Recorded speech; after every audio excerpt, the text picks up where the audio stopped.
Kemarin hari Jumat itu saya, eee, memperoleh Jumat berkah yang sangat menarik, yaitu saya berkesempatan untuk mengintip, eee, acara yang dilakukan oleh kerjasama antara Fakultas Ekonomi, 11 Maret, kemudian BI Solo dan, IJMI ya, maupun ISE. ISE itu Ikatan Sarjana Ekonomi Indonesia, Surakarta, di mana, salah satu yang jadi pembicara itu adalah Bapak Dr. Lukman Hakim. Dia staf pengajar di Fakultas Ekonomi 11 Maret sekaligus sebagai Ketua ISE Solo. Nah, ini yang secara sepihak saya anggap sebagai dosen saya, memberikan kesempatan kepada saya untuk mengintip acara yang diberi tema masa depan Purbayanomics, Outlook Ekonomi 2026 begitu ya. Nah, dari 4 pembicara dari Dekan Fakultas Ekonomi UNS, yaitu Profesor Bimo Rizky Samudra, kemudian Pak Lukman sendiri, kemudian dari BI, saya lupa namanya, kemudian dari staf khusus Kementerian Perumahan, melakukan seminar dengan cara Zoom begitu ya. Nah, saya tertarik dua sebenarnya yang disampaikan oleh yang pertama adalah Profesor Bimo itu memotret dari sisi political economy. Ini saya kira menarik. Hanya saja saya belum memperoleh bahan yang komplit dari beliau sehingga saya tidak bisa mengupas banyak karena di situ ada Marx, ada Cobb Douglas dan lain-lain. Ini yang harus dipantengi dengan seksama agar bisa menangkap intinya itu. Nah, yang tidak kalah menarik apa yang disampaikan oleh Pak Dr. Lukman Hakim, itu yang dalam beberapa kesempatan saya dalam obrolan saya anggap secara sepihak itu sebagai dosen saya, itu melihat sosok Purbaya itu dari dua sisi ya, dari dua sisi.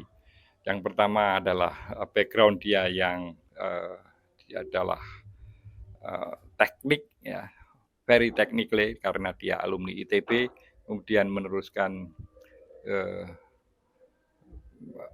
ilmu ekonominya di Purdue, Amerika.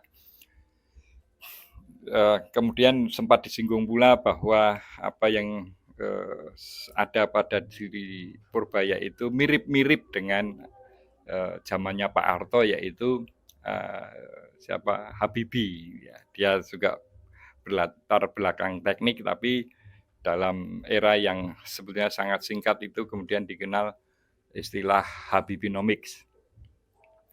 Nah, dalam menelisik tentang apa sih sebenarnya yang ada di kepala Purbaya, ya, menurut Pak Lukman, itu ini mohon maaf kalau salah Pak Lukman, tolong dikoreksi. Jadi istilahnya mazhab yang diikuti oleh Purbaya itu adalah sebetulnya adalah monetaris, meskipun dia sebagai seorang menteri keuangan yang lebih dekat ke fiscal policy, tapi rupanya ya ini menurut Pak Lukman apa yang menjadi jalan pikiran Purbaya termasuk di dalamnya ketika ada kebijakan kemarin menarik 200 triliun dari BI untuk diinjekkan ke sektor real, itu ada landasan teorinya. Nah, kurang lebih jalan pikiran yang diikuti oleh Purbaya itu adalah teori Milton Friedman, ya, seorang ekonom Amerika kelahiran 1912. Tapi persisnya seperti apa ya silakan nanti kalau ketemu Pak Lukman ditanyakan ya. Tapi basis teorinya seperti itu. Nah, eh, kemarin disinggung juga tentang, nah ini yang kenapa menjadi penjelas kenapa Mr. Purbaya itu mengekstrak 200 triliun dari sistem perbankan untuk diinjekkan ke sektor real itu karena berdasarkan basis teori Milton Friedman itu negara kita, gitu ya, negara kita itu shortage atau kekurangan likuiditas. Kalau dilihat dari rasio M2 per GDP, gitu ya. M2 itu secara sederhana kita artikan sebagai jumlah uang yang beredar, gitu ya. Jumlah uang yang beredar dibagi GDP itu Indonesia itu hanya 40%. Gitu ya. Ini keterangan Pak Lukman seperti itu. Sementara Tiongkok itu jumlah uang yang beredar per GDP itu mencapai 266%. Itu Tiongkok. Kemudian Jepang itu 215%. Sementara Amerika itu 73%. Eropa lebih tinggi, Eropa 105% jumlah uang yang beredar per GDP. Sementara Indonesia itu hanya 40%. Sehingga dari indikator itu saja sudah terlihat bahwa jumlah uang yang beredar yang perlu diinjekkan dalam ekonomi itu masih kurang gitu ya. Dibanding Thailand dengan Vietnam pun kita kalah. Vietnam dan Thailand itu lebih tinggi rasio jumlah uang yang beredar per GDP-nya. Nah, saya jadi teringat dengan obrolan saya sekitar ya mungkin 2 atau 3 minggu yang lalu ketika saya menantang Mr. Purbaya ketika saya berada di satu pasar, istilahnya pasar kelitian atau pasar barang-barang bekas yang itu nomaden. Nomaden tergantung pada pasaran. Kalau pada pasaran Wage dan Pahing itu di Pengging. Mereka sejak pagi hingga jelang siang itu menggelar dagangan mulai dari kompor bekas, kemudian pompa bekas, bahkan sepatu bekas, ada yang sudah robek-robek, baju rombengan, kemudian ayam kecil-kecil yang diberi warna itu untuk menarik anak-anak, itu semua berkumpul di satu tempat di dekat pasar Pengging sana. Nanti ketika legi mereka berpindah ke daerah Jatinom.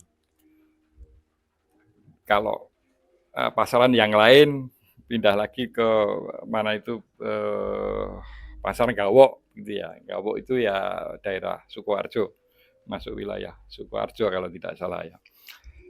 Saya pada waktu itu menantang Mr. Purbaya dengan pikiran liar saya bahwa berarti ini tidak. Padahal saya waktu itu belum tahu jalan pikiran Mr. Purbaya melalui penjelasan Pak Lukman.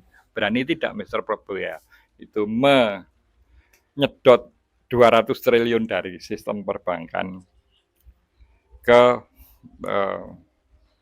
lapisan masyarakat yang boleh dikatakan itu paling bawah, baik dari sisi penjual maupun pembeli yang berinteraksi di pasar kelitian dan pasar-pasar yang lain yang itu bukan pasar modern itu hampir saya kira hampir 80% ini perkiraan intuitif saja ya. Itu menyangkut masyarakat bawah. Kemarin saya menghantarkan seseorang untuk memperoleh untuk membeli blender bekas itu ya harganya setengah kurang dari harga baru.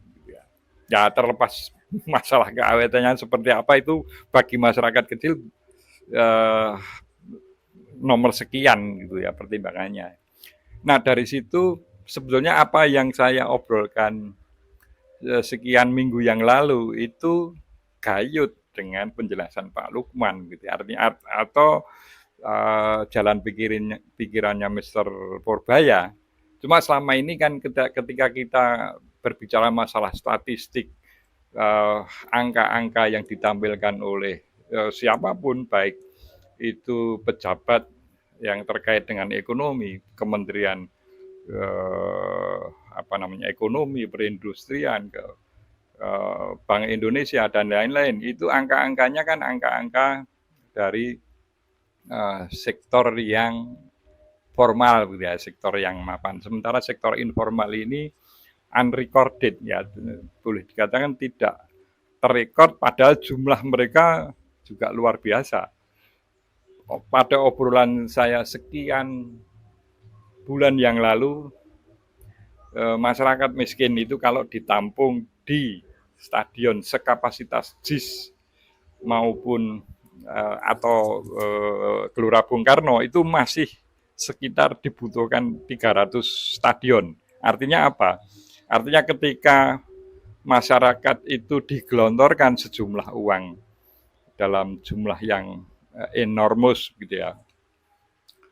Itu tentu ya logikanya ya sebagaimana jalan pikirannya Mister Purbaya, ekonomi akan bergerak begitu ya, kemudian ekonomi akan tumbuh dan seterusnya itu. Tetapi yang namanya jangankan masyarakat bawah, eh, apa namanya kelitian dan lain-lain, kenapa mereka itu lebih sebetulnya bukan lebih suka ya, artinya terpaksa memilih rentenir, memilih itu karena ya kemudahan akses dengan mereka bahkan didatangi meskipun kalau dari sisi cara pandang Mister Purbaya itu mereka dicekik dengan suku bunga yang menyulitkan sisi usaha gitu ya karena bunganya sangat tinggi. Tetapi karena tidak ada pilihan lain ya akhirnya seperti itu. Nah, kembali pada tadi, jangankan masyarakat lapisan yang sangat bawah. Nah, kemarin di acara seminar itu juga muncul gitu ya, muncul keresahan dari kalangan pengembang. Kalau pengembang tentu dari kelas mana kita bisa membayangkan karena eh, jangankan uang 25 juta, 50 juta, uang 1 miliar, 2 miliar itu bagi masyarakat kelas itu seperti nothing, ya, tidak ada apa-apanya. Itu pun mengeluh karena apa? Dari keinginan mereka untuk berkembang itu terhambat oleh akses modal. Nah, jadi apa yang dispiritkan oleh Mister Purbaya itu belum sampai gitu ya. Ya tentu memang ini perlu apa namanya artinya bukan perlu, pasti ada time lag, ada kesenjangan antara pikiran kemudian diterjemahkan dalam kebijakan sampai ke pada tingkat bagaimana implementasi itu tentu ada proses. Tapi secara umum kemarin sepertinya Purbayanomics ini sepertinya dari yang saya tangkap dari suasana seminar itu adalah ada harapan gitu ya. Ada harapan itu sekali lagi dengan catatan belum menjangkau masyarakat ya kita sebut saja masyarakat kelitian gitu ya. Salam konstitusi.